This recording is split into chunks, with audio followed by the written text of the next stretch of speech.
ಮಂಗಳೂರು ನಗರದೊಳಗಡೆ ಸರಿಸುಮಾರು 7,000 ಪರ್ಮಿಟ್ ರಿಕ್ಷಾದಾರರು ಈಗಾಗಲೇ ಹಲವಾರು ವರ್ಷಗಳಿಂದ ಕೆಲಸ ಮಾಡಿಕೊಂಡು ಅವರ ದಿನನಿತ್ಯದ ಜೀವನವನ್ನು ಮಾಡಿಕೊಂಡಿದ್ದಾರೆ. ತದನಂತರ ಈಗ ಕೇಂದ್ರ ಸರ್ಕಾರದ ಮತ್ತು ಎಲ್ಲ ಕಾಯ್ದೆ ಪ್ರಕಾರ ಸರಿಯಾಗಿ ಸರಿಸುಮಾರು 2,000ಕ್ಕೂ ಅಧಿಕ ಬ್ಯಾಟರಿ ಚಾಲಿತ ರಿಕ್ಷಾಗಳು ಕೂಡ ಬಂದಾಗಿದೆ. ಹಾಗಾಗಿ ಹತ್ರ 10,000 ಆಟೋ ರಿಕ್ಷಾಗಳಿಗೆ ಓಡಾಡುವ ಸಂದರ್ಭದಲ್ಲಿ ಬ್ಯಾಟರಿ ಚಾಲಿತ ರಿಕ್ಷಾದವರು ಬಂದಾಗಿ ಹಳೆಯ ಪರ್ಮಿಟ್ದಾರರಿಗೆ ಮತ್ತು ಅವರಿಗೆ ದಿನನಿತ್ಯ ಗೊಂದಲಗಳು, ಬೇರೆ ಬೇರೆ ರೀತಿಯ ಘರ್ಷಣೆಗಳು ಆಗ್ತಾ ಇರುವಂಥದ್ದು. ಜಿಲ್ಲಾಧಿಕಾರಿಗಳ ನಡುವೆ ಮತ್ತು ಉಸ್ತುವಾರಿ ಸಚಿವರು ಕೂಡ ಹಲವಾರು ಸಭೆಗಳನ್ನು ಮಾಡಿದ್ದಾರೆ. ಅದಕ್ಕಾಗಿ ಆ ಸಂಘದವರು ಮಂತ್ರಿಗಳಿಗೆ ಮತ್ತು ನಾನು ಕೂಡ ಮಂತ್ರಿಗಳಿಗೆ ಮನವಿಯನ್ನು ಮಾಡಿಕೊಂಡಿದ್ದಕ್ಕೊಂದು ಒಳ್ಳೆಯ ರೀತಿಯ ಒಂದು ವ್ಯವಸ್ಥೆಯನ್ನು ಬಗೆಹರಿಸಿಕೊಡ್ಬೇಕು ಅಂತೇಳಿ ಮಂತ್ರಿಗಳಿಗೆ ಕೇಳಿಕೊಂಡಿದ್ದೆ. ಕೊನೆಯದಾಗಿ ಮಂತ್ರಿಗಳ ಹತ್ರ ತಮಿಳುನಾಡು ಸರ್ಕಾರ ಇದೇ ರೀತಿಯ ಸಮಸ್ಯೆ ಆದಾಗ ಅಲ್ಲಿ ಆ ಸಮಸ್ಯೆಯನ್ನು ಕಂಡುಹಿಡಿದು ಅದನ್ನು ನಿವಾರಿಸುವಂಥ ದೃಷ್ಟಿಯಲ್ಲಿ ಒಂದು ಮುಂಚೂಣಿಯಲ್ಲಿ ಒಂದು ಹೆಜ್ಜೆಯನ್ನು ಇಟ್ಟಿದೆ ಅಂತ ಹೇಳುವಂಥದ್ದನ್ನು ಹೇಳಿದೆ. ಅದು ಕೂಡ ಮಂತ್ರಿಗಳಿಗೆ ಗಮನಕ್ಕಿದೆ. ಮಂತ್ರಿಗಳು ಕೂಡ ಸಭೆಯನ್ನು ಮಾಡಿದ್ದಾರೆ. ಅತಿ ಶೀಘ್ರದಲ್ಲಿ ಈ ತಮಿಳುನಾಡು ಸರ್ಕಾರದ ಮಾದರಿಯಲ್ಲಿ ಒಂದು ಕರ್ನಾಟಕದಲ್ಲಿ ಕೂಡ ಮಾಡಿದರೆ ಈ ಸಣ್ಣ ನಗರದಲ್ಲಿ ದಿನನಿತ್ಯದ ಉದ್ಯೋಗ ಜೀವನವನ್ನು ಮಾಡಿಕೊಳ್ಳುವಂಥವರಿಗೆ ಈಗಾಗಲೇ ಇದ್ದವರಿಗೆ ಏನು ಸಮಸ್ಯೆ ಆಗಲ್ಲ.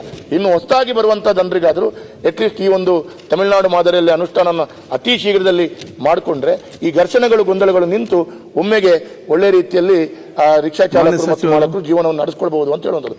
ಹಾಗಾಗಿ ತಮಿಳುನಾಡು ಮಾದರಿಯಲ್ಲಿ ಏನು ಮಾಡ್ತೀರಾ ಅಂತ ತಾವೇನು ಉತ್ತರವಲ್ಲಿ ಕೊಟ್ಟಿಲ್ಲ, ಅದನ್ನು ನಾನು ಕೇಳಬೇಕು.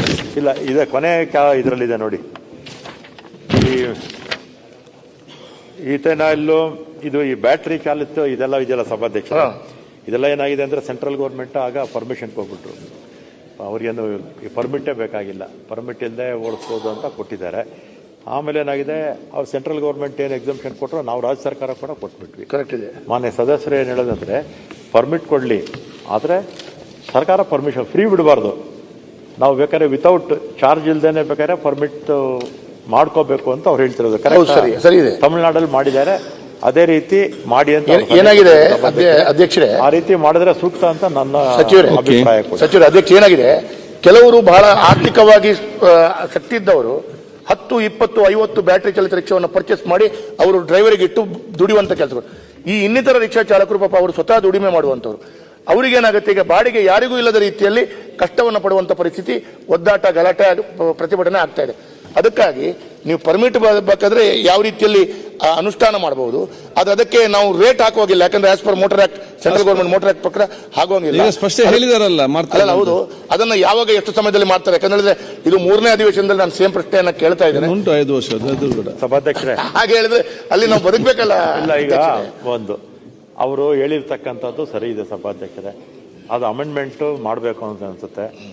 ಮುಂದಿನ ವಿಧಾನಸಭೆಗೆ ಅಮೆಂಡ್ಮೆಂಟ್ ಕೂಡ ತರ್ತೀವಿ. ಅಂದ್ರೆ 21 ಒಳಗಡೆ ತಮಿಳುನಾಡು ಮಾದರಿಯಲ್ಲೇ ತರ್ತೀವಿ. ಹೌದು, 21 ಒಳಗಡೆ. ಅದೇ ಆಗ್ತದೆ 21 ಗೊತ್ತಿಲ್ಲ ನನಗೆ. ಈ 21ಕ್ಕೆ ಮುಂಚೆ ಆಗುತ್ತಾ ಇಲ್ಲೋ ಗೊತ್ತಿಲ್ಲ. ಅದೇ ಕೊಟ್ಟಿದ್ದಾರೆ, ಅದನ್ನ ಇಂಪ್ಲಿಮೆಂಟ್ ಮತ್ತು ಮಾಡ್ತೀವಿ.